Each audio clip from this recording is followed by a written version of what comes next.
Hello बच्चों, good afternoon. आपका इस ई लर्निंग क्लास में आज फिर से स्वागत है। हम पढ़ रहे थे कक्षा 10 के पाठ 2 तुलसीदास के बारे में, जिसका शीर्षक है लक्ष्मण परशुराम संवाद। हमने पिछले वीडियो में ये जो पैराग्राफ दे रखा है, इससे पहले का पैराग्राफ पढ़ा था।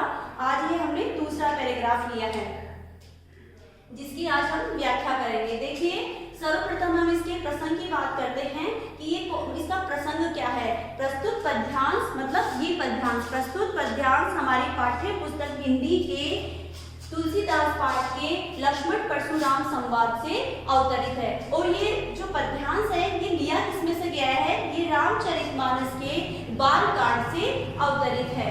इसके अंतर्गत इसके बारे में बताया गया है लक्ष्मण और परशुराम जी के आपसी संवाद के बारे में बताया गया है। तो हम इसकी व्याख्या देखते हैं आज। लखन ने कहा हंसी हमरे जाना, लखन ने कहा हंसी हमरे जाना, सुनहु देव सब धनुष समाना। जब शिव जी का धनुष भंग हो जाता है तो परशुराम जी अत्यंत क्रोध करते हैं। तब लक्ष्मण उसके प्रत्युत्तर में देखो क्या कहते हैं। लक्ष्मण ने हंसते हुए कहा कि हे देव सुनो, मतलब हे परशुराम जी सुनो, हमारी दृष्टि में तो सारे धनुष एक समान है। मतलब जो परशुराम जी धनुष भंग होने पर क्रोध कर रहे थे, तो उसके प्रत्युत्तर में लक्ष्मण जी देखिए क्या कहते हैं कि हे देव, कि हे परशुराम जी, हमारी दृष्टि में तो सारे ही धनुष एक जैसे हैं। का छति लाभु जून धनु तोरे, देखा राम नयन के भौरे। फिर लक्ष्मण जी आगे कहते हैं कि इस पुराने धनुष के टूट जाने से क्या तो लाभ और क्या हानि। राम ने तो इसे नए के भ्रम में नहीं देखा था। अब देखिए यहाँ पे क्षति का अर्थ क्या है। क्षति का अर्थ है यहाँ पे हानि, लाभु का मतलब है यहाँ पे लाभ, और जून का अर्थ है यहाँ पे पुराना, और धनु का अर्थ है यहाँ पे धनुष। तो लक्ष्मण जी कहते हैं कि इस पुराने धनुष के टूट जाने पर क्या तो हानि और क्या लाभ। राम ने इसे नए के भ्रम में नहीं देखा था। फिर आगे देखिए, छुअत टूट रघुपति न दोषु, मुनि बिनु काज करिए कतरोसु। फिर लक्ष्मण जी आगे कहते हैं कि हे मुनिवर, अगर ये जो शिव धनुष है ये श्री राम के हाथ लगाते ही अर्थात छूते ही टूट गया, तो इसमें श्री राम का क्या दोष है? हे मुनिवर, आप तो बिना ही कारण के क्रोध कर रहे हो।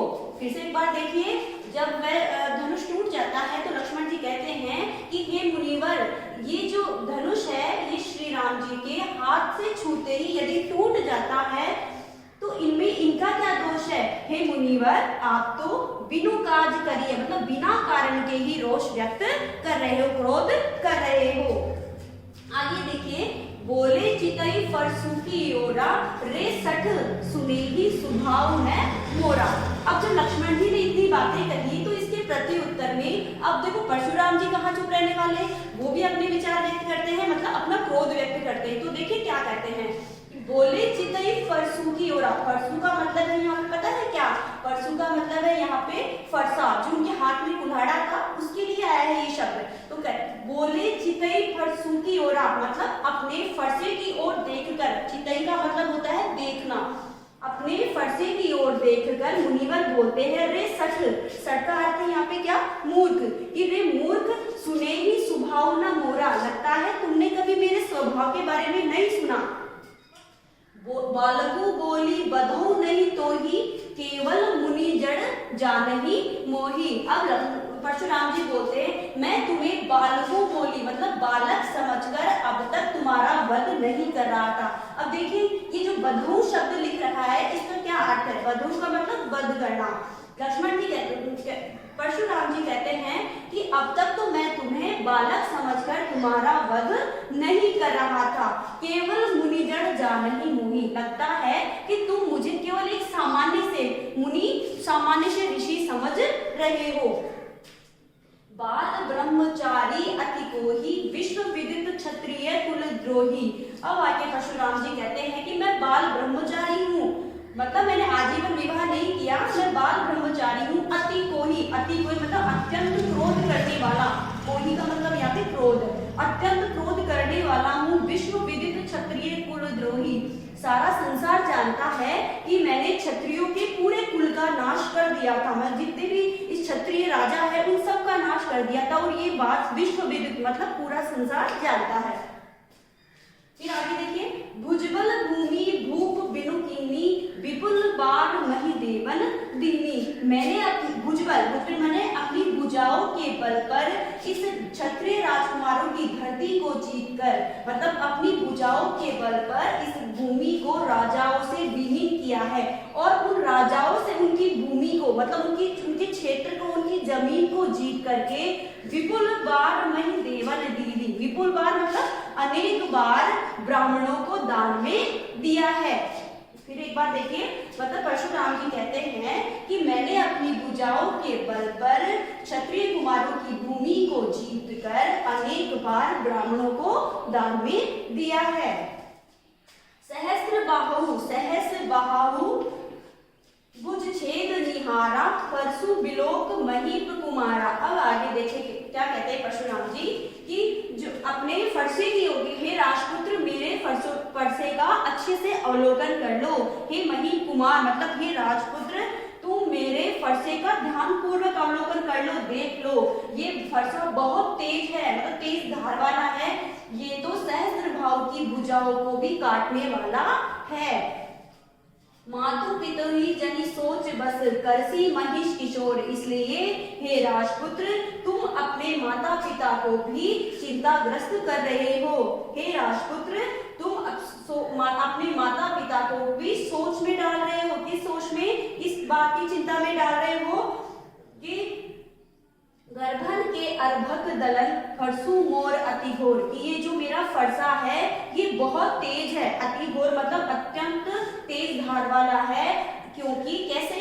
इसने अनेक बार छत्राणी गर्भिणियों के पेट में पल रहे बच्चों, छोटे बच्चों का भी दलन किया है। मतलब कहा जाता है कि क्षत्रिय जो छत्राणियां थी उनके जो गर्भ में बच्चे पल रहे होते हैं उनका उन्होंने अनेक बार अपने फरसे से दलन किया है, मतलब उनको मार गिराया है। इसलिए वह बारी बारी से अपने फरसे के बारे में कहते हैं कि मेरा फरसा बहुत तेज है। एक बार मैं फिर से रिपीट कर देती हूँ।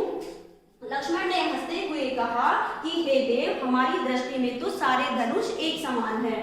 काच तिलाब जून धनु तोरे देखा राम नयन के भोरे, कि इस पुराने धनुष के टूट जाने से क्या लाभ और क्या हानि, राम ने इसे नए के भ्रम में नहीं देखा था।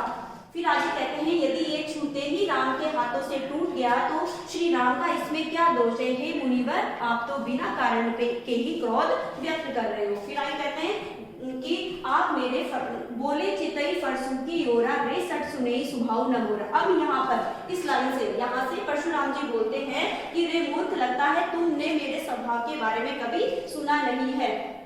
मैं तुम्हें अब तक बालक समझकर तुम्हारा वध नहीं कर रहा था, लगता है तुम मुझे केवल एक सामान्य मुनि ही समझ रहे हो। बाल ब्रह्मचारी अति कोई, मैं तो बाल ब्रह्मचारी हूँ और अत्यंत क्रोध करने वाला हूँ, और ये बात सारा संसार जानता है कि मैंने अनेक बार क्षत्रियों का नाश किया है। भुजबल भूमि भूप बिनुकिनी, मैंने अपनी भुजाओं के बल पर इस भूमि को अनेक बार क्षत्रिय राजाओं से विहीन किया है और अनेक बार उसको जीतकर ब्राह्मणों को दान में दिया है।